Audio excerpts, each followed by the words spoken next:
আমার ছেলে মেয়ে আত্মীয় স্বজন কাকেও যেন আমার লাশ শুইতে না দেয়।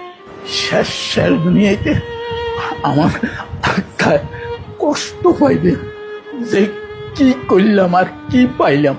আমি মন থেকে দিল থেকে তাদেরকে অভিশাপ দিই, আমার মতো একদিন যেন তারা এই জায়গায় আসে। এদেরকে সোনার স্বামীসো করে মানে দুধ খাওয়াইছি, এত বেশি ভালোবাসছ না তোমারে, এরা জীবনে বহুত কষ্ট দিব। আজ সেই কথা, তাদের কথাটা আমি অক্ষরে অক্ষরে পাইছি। আমার ভাবিরা কইতো, যখন বস্তা বড়ি বড়ি টাকা দিছিলাম তখন মানে সব ঠিক আছে, আচ্ছা বুঝলাম ছেলেরা হইতে পারে, এটা মানি নিলাম। কিন্তু মেয়েরা কেমনে হয়, মেয়েরা কেমনে বাপকে এত অস্বীকার করে? মানে আমার জীবনে এই প্রথম দেখলাম আপনাদের কাছে এবং আইনের কাছে আমি একটা ডায়েরি দিয়ে যাব, এই ডায়েরিটা আপনারা থানায় পৌঁছাই দিবেন, আপনাদের দায়িত্ব, বুঝছেন? এই ডায়েরিতে আমার সব কিছু লেখা আছে, তারা আমার সাথে কি করছে।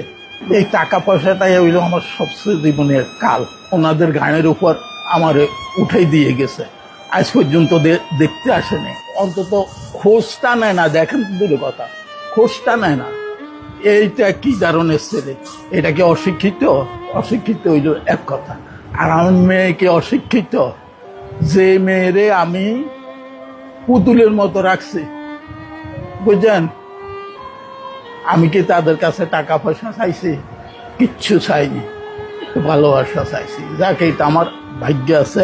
আমার জীবনে আমি বহুত বিদেশ করছি, বহুত টাকা কামাইছি, বহুত টাকা খরচও করছি, বুঝছেন? আজ দুরবস্থায় ওনাদের ধারো পান্তে পড়ে আছি, ওনাদের দয়ায়। ওনারা যে এতটুকু করছে, এতটুকু করে, এটা আমার জন্য হাজারো। তা আমার শুধু একটাই অনুরোধ থাকবে, আপনারা এই জিনিসটা মানুষে দেখাইবেন, আমার ছবিটা দেখাইবেন, ছেলে মেয়ে যেন দেখতে পায় যে তার বাপ কি অবস্থা আছে, বুঝলেন? বিদেশে ছিলাম আমি 95 হইতে, সৌদি আরবে ছিলাম 2016 সাল পর্যন্ত, বুঝলেন? তারপরে যখন বস্তা বড়ি বড়ি টাকা দিছিলাম তখন মানে সব ঠিক আছে, ছেলে ঠিক আছে, মেয়ে ঠিক আছে, সব ঠিক আছে। যখন মানে টাকার প্রশ্ন উঠছে, আমার একটা এফডিএস ছিল, এই যে আমার ছোট ছেলেটা যে আমেরিকান এম্বাসিতে চাকরি করে, এ ছিল নমুনি।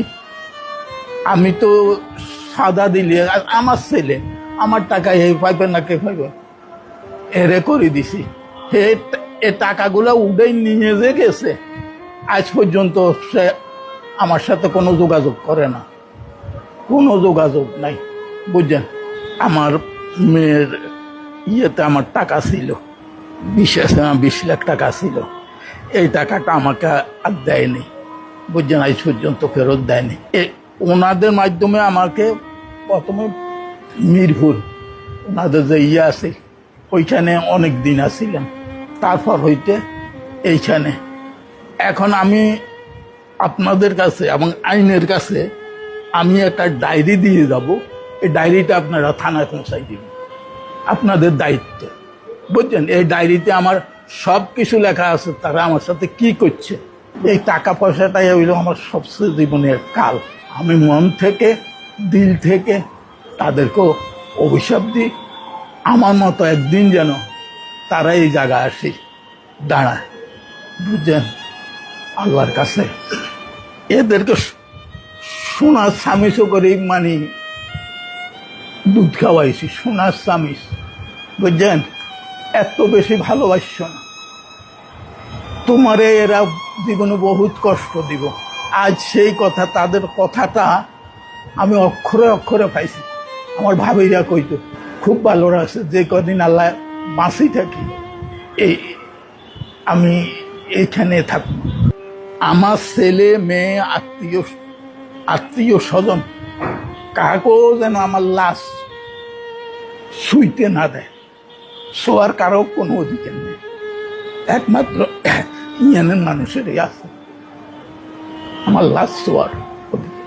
আমার সন্তানদেরকে আমি এইটাই বলবো যে দেখো, আমার সাথে তোমরা যারা যা করছো এটার ফল তোমরা পাইবা। এইটার ফল আল্লাহ তাআলা, আমি দিল থেকে বলি রাখছি, এইটার ফল আল্লাহ তোমাকে দিবে, একদিন না একদিন দিবে। এটা ফল তোমরা ভোগ করতে পারবা। পরে আমারে তো ওনারা জায়গা দিছে, সেটা খাইবার দিছে, থাকার জায়গা দিছে, এদেরকে আল্লাহ জানে এইটাও না দেয়। বিশেষ করে আমার মেয়েকে যেন না দেয়। শেষ দুনিয়াতে আমার আত্মায় কষ্ট পাইবে যে কি করলাম আর কি পাইলাম।